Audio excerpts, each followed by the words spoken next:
Hi, how are you? I'm just passing on your qualifying goals for this weekend. Hey guys, how's it going? Owner here. Welcome to the second round of the Formula 1 2016 career mode on our channel. We just got our objectives for the qualification. Q1 is about to start here. Second round obviously, so it's around Bahrain. Here we have a look at the R&D screen, and as you can see I have decided to spend some resource points into the downforce side. The cars are ready, the drivers are ready. We hope you're ready as qualifying is about to begin here in Bahrain. I was looking at some highlights of previous races here, and the one thing that really stood out to me was the run down to turn 1. It's not an easy one to navigate as everyone is scrapping to get into there first. It's the scene of many incidents as drivers jostle for position. You have to make a choice between going for it and self-preservation. There's no point in going in hot if you don't come out intact the other side. Even if you're at the front, you will be worrying about the guys behind you. Right, second round of the season. I said it before, there are no excuses here. I remember in the first episode of the career mode I said that I basically was still getting used to the game a little bit. At this stage I felt pretty confident with the game, so that is some good news, I guess. Quickly going over the setup and adjusting it. I'm going with 5.2 wings for qualifying. And I'm adjusting it for the race for 4.2, because when you are running a higher front wing by one click in qualifying, it doesn't really matter. It can help in terms of pace actually, but it's, at least in my opinion, a wise choice to decrease the front wing by one click for the race, because on qualifying you obviously have the fresh tires, and in the race towards the end of your stint you do start to notice some oversteer. So I'm trying to compensate for that by reducing the front wing. Currently in the Q1 lap we are currently in 17th place only, but I think I can do better, to be honest. I was pretty confident, I said it before. In terms of research programs, I think the track exploration was perfect. I don't know, I think I also managed to achieve a good result for the tire management test. And the qualifying simulation was good as well, so completed 3 tests, I think, if I remember correctly. So yeah, as I said before, pretty confident for this round. 2.5 minutes to go in this qualifying session. In fact, this is the last lap we can set, so it's a little bit of pressure because we're currently in the drop zone. However, about a 10th up, a little bit more than that at the end of the second sector, so that is looking good. One more sector to go then, obviously in our Renault, using full power on this qualifying lap, full boost. And up into rich mixture. A little bit of luck up for the final corner, but it is, I wanted to say it is okay, but it actually wasn't, because the exit was quite poor. Is enough to get into Q2? I think it is just about P16, so yes, that is enough, just about enough to go to Q2, so that is one thing which we have accomplished. Then we go into Q2, obviously selecting super soft compound, which I used in Q1. Because I had to use 2 super soft compounds in Q1 in order to get through to Q2. So we're being compromised for this round, because for this qualification session, because basically the super soft tire which was reserved for Q2 is a tire which I have used in Q1 in order to get through. That makes sense. So I did one run basically in Q2, and here we can see it. And obviously I try to do my run as late as possible. Usually, I don't know if they implemented it in this game, but usually at the end of the session the track conditions are at its best, because there is a little bit more rubber down on track. Obviously over the course of a race weekend there is more and more rubber being laid out on the track, at least when it's dry. So currently looking good. In fact, I think I'm 600ths up on Rosberg's time, or that is on 10th place, I'm not entirely sure. And let's see what this lap looks like then. Turns 9 and 10, very important to get right.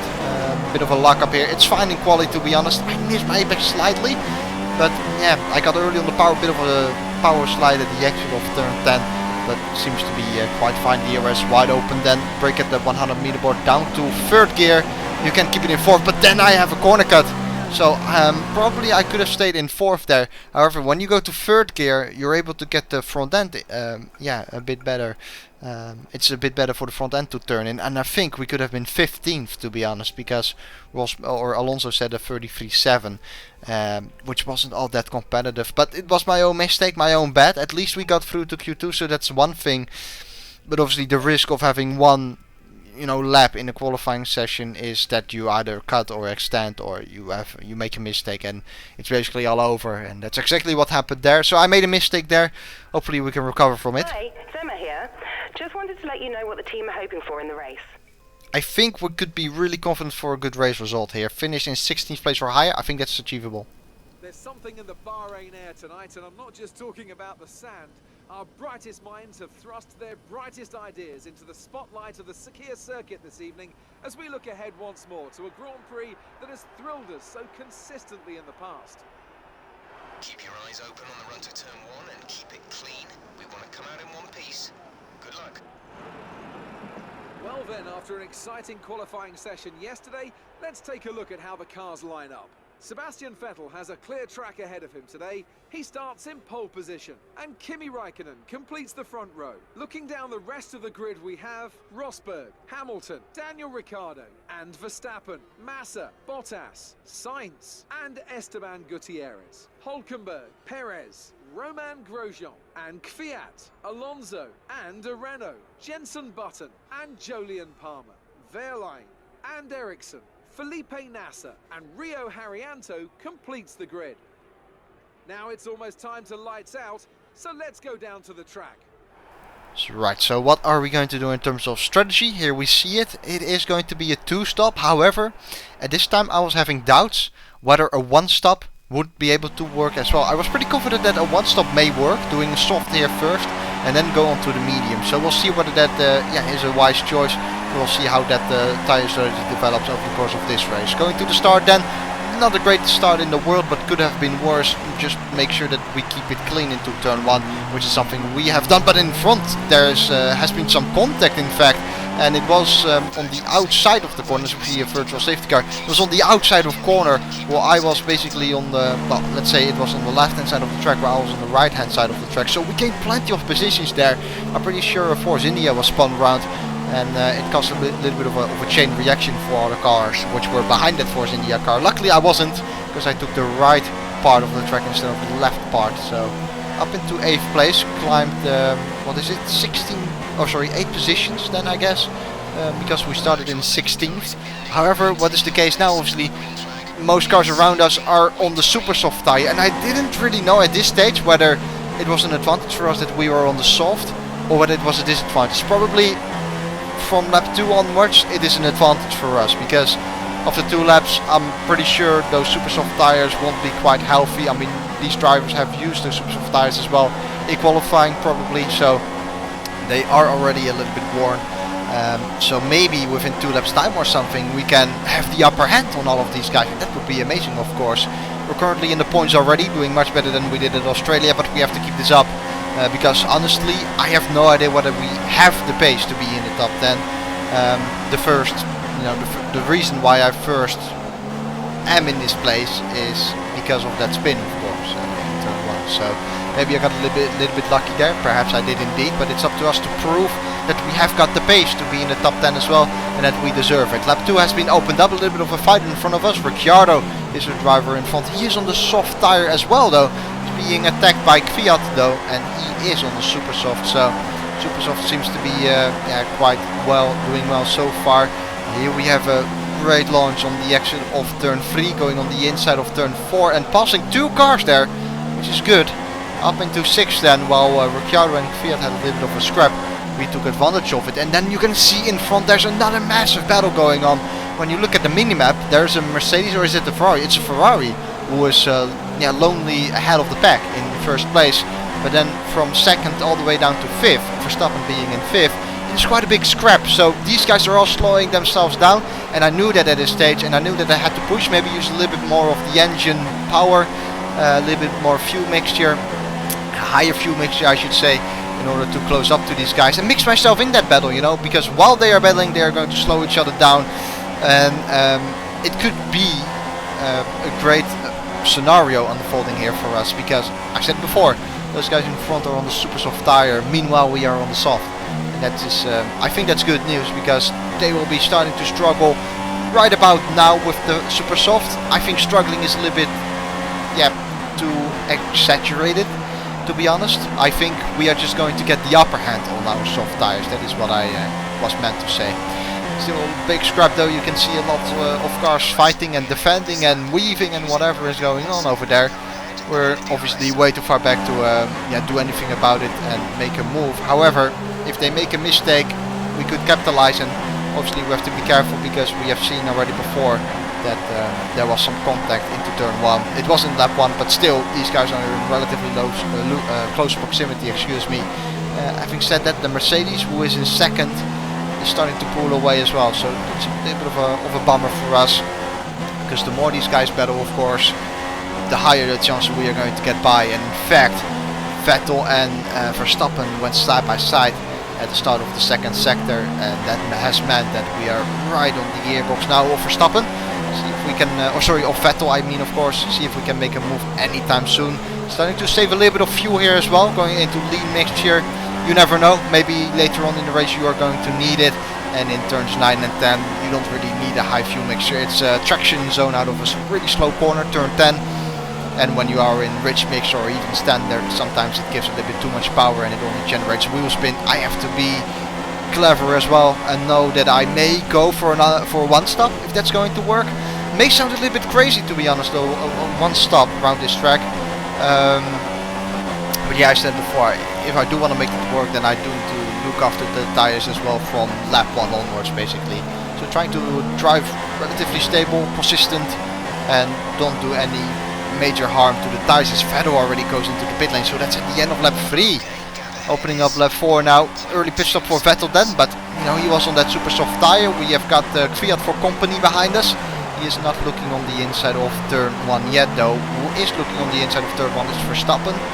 He's side by side with Rosberg. You can see that up ahead, and pretty big scrap going on between those two guys. We just need to keep our head, cool ourselves. Look how much we have gained in that braking zone right on the gearbox now for Verstappen. So we are involved in this fight too. You can see again in the mixture. I know that it's not very likely for me to overtake somewhere around here, so I don't need that engine power. And yeah, that's the first reason. And the second reason why I don't need the engine power is because yeah, if I do that,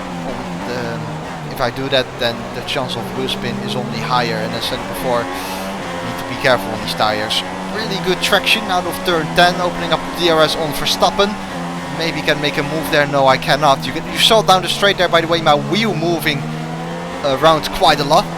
It's basically because of my wheel. When I release one hand from the wheel is so powerful that it starts weaving a lot. So yeah, at all times I basically need to have two hands on the wheels, otherwise that happens. Sometimes you'll see it more often, by the way, that the wheel starts to shake a little bit down the straights, because I sometimes tend to take a hand off the wheel down the straights. You can, by the way, take your hand off the wheel, but for example, I usually take my left hand off the wheel, but then you need to have a really strong grip with your right hand in order to keep the wheel straight and not do it let it do any crazy things. We are on the inside now of both Verstappen and Rosberg. Pretty big dive bomb actually into turn 1, but somehow it worked.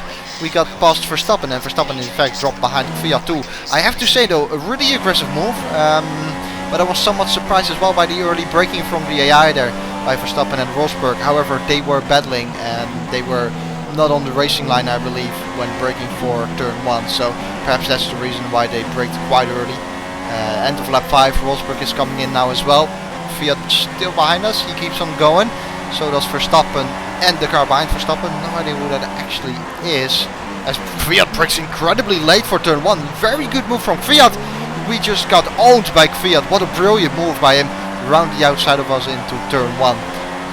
Let's try to get him back though, up into rich mixture. Perhaps I can, go for a little bit of a dive bomb. Yes, I do.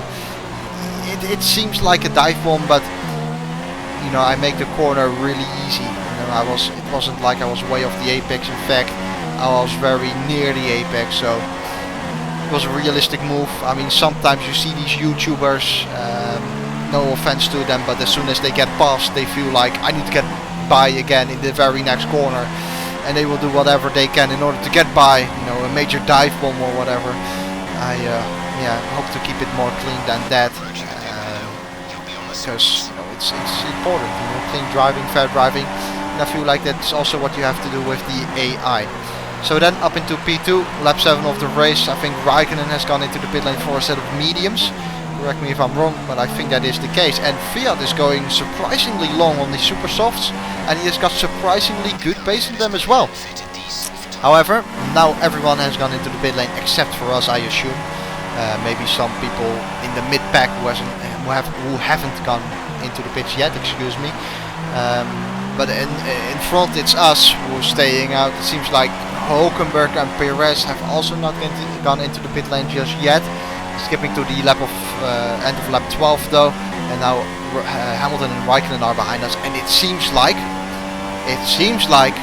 we are actually going to go for that one stop. 48.5 seconds to our teammate Magnussen. Oh no, it's Palmer, isn't it? It's Palmer, yeah. Palmer's our teammate, excuse me. So that's a major gap. However, we are yet to make our pit stop, obviously. It would be interesting to see where we actually feed out when making that pit stop. I assume this will be our in lap. 13 laps on the soft, 16 laps on the medium then. I think it's doable. Yeah, one stop seems to be able to work then. However, there may be a stage in the race where we are even more weak than we are right now, and that is on the medium tire, because obviously the medium isn't all that quick, as the engineer still doesn't realize I'm willing to do a one stop and not a two stop, but whatever, it's fine I guess. But yes, 16 laps on the medium. Good proof, difficulty, you know, they aren't the quickest compound of course. And oh, I make a big spin actually, a big mistake I should say as well. Hamilton flies by, Raikkonen is going to fly by as well, and this is a mistake which has major consequences for our race.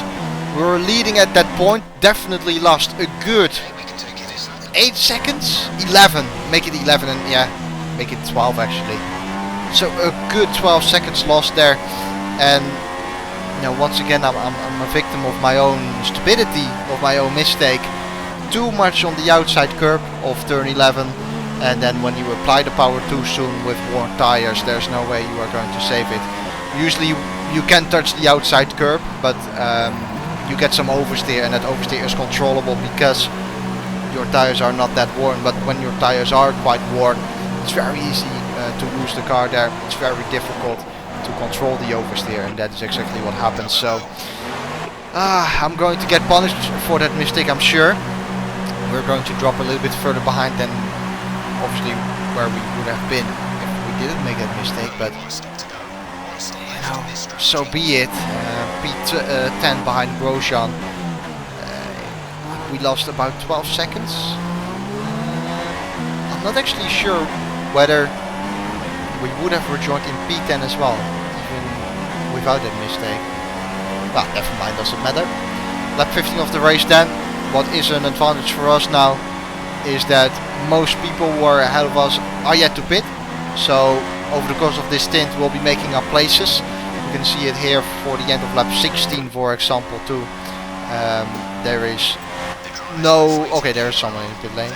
I was about to say this is for example, but someone is in the pit lane. But that is Rosberg, and you can see that there's no way I'm gonna rejoin in front of Rosberg. So you know, that is a stage where you facepalm for a little second and thought, what if I didn't make that mistake? But you know, I did make that mistake, and it was because of my own stupidity. Next time I have to need to try to avoid it. But mistakes can happen, even to the best. That is something to take with you, you know. Hopefully we won't do it next time. I think though a one stop could have worked relatively well for us, because when you consider Rosberg is right now on the medium tire as well, I'm not saying that I necessarily would have been able to fend off Rosberg for 12 laps long, because let's be honest, he is in that Mercedes car and we are in a Renault. But for example, if he was on softs, then yeah, he probably would have gone by for sure. But on the mediums, maybe we would have been able to put up a fight, but obviously that is all speculation after what happened. The truth is that Rosberg is massively pulling away from us, and the gap is 5 seconds, and I think Alonso behind is even closing in on his soft tire. So like I said, we aren't that quick on this medium tire, and we are yet to do another 9 laps on them as well. I think without that mistake, we would have been looking at around P3 when everyone would have pitted. With that mistake, we are looking at P4 or 5, because without that mistake I probably would have been in front of Rosberg, and Rosberg is a net P3, I think, if I'm correct. I'm not entirely sure, but I think he is. Hamilton was in front of us, Raikkonen was in front of us, and Rosberg. I think Ricciardo is the one who's yet to pit, but who is in the top 3 at the moment. So it's waiting for Ricciardo for him to come in, and then we'll see where we are. At least it's P5 though. That is good news. That's that would be a good result, I guess, after starting from P16. And at the moment you think that one stop was quite a wise choice, at least that's what I thought. But it's still 10 laps to go, you know, don't speak too early, anything can still happen. Focusing on the exit there of turn 10. I usually ran rich mixture down this back straight and down the main straight. Sometimes when I had a little bit of spare fuel, I would also do it on the penultimate straight, if that makes any sense. So the straight which is coming up after this right-hander, after this one I mean. 3 tenths down on our sector 2 split, after our sector 2 split I should say. And that is an advantage of these mediums as well. I said it before, I think I said it in round 1. These tires, these compounds are obviously a bit slower, but they usually have more endurance, they have more consistency. Ricciardo's ahead of you. Here we go then. Ricciardo in the pit lane. There he is on the right hand side. He's exiting right now. Can we rejoin ahead of him? No. Yes, yes. Round the outside then. Inside line for turn 2. Yes. Okay, he's on cold tires too. Soft for him though, so it will be extremely tricky to keep him behind. In fact, he's already opening up the attack for turn 4. Doesn't have a look though. Probably wants to get those tires up to temperature first. So around the outside of turn 1 of Ricciardo, it's basically a do or die move. If you don't do it there, he's basically gone because of his fresh tires. Then we have a yellow flag here on the left hand side. There was a Sauber parked. So yeah, no position changes for us obviously, but we're gonna have to be careful with Ricciardo here, right on our gearbox. Don't forget the drivers who are behind Ricciardo too. P6, 7, 8 are in close proximity of each other. They could join this battle as well. And then we get a massive battle with just 9 laps to go. However, coming into the last corner here, and we get a major shove from behind. Ricciardo, yeah, I guess pushing us off the track. That is gonna have some consequences as Alonso went by, but immediately jumps into the pit lane. And I immediately checked the replay because what the hell was that, you know? It just looks like Ricciardo pushed us off the track. Yeah, I have no comments really. I mean, I guess you can make up yourself what happened there. So then immediately we are being pressured by that group which was behind Ricciardo. Verstappen in front. I have to be careful here that I don't make contact, which I don't. I could have gone for the inside there, go for a dive bomb, but you know, it would have been 3 wide I think, and that probably would have been maybe a bit too dangerous for lap 21. Verstappen in the meantime also got away. That's why I said before, do or die with Ricciardo. If I didn't move on his outside there, he probably would have gone just like Verstappen has gone into the distance like a rabbit, running away. And yeah, we are hoping to keep it in 6. That's it. Can we do it though? I don't know.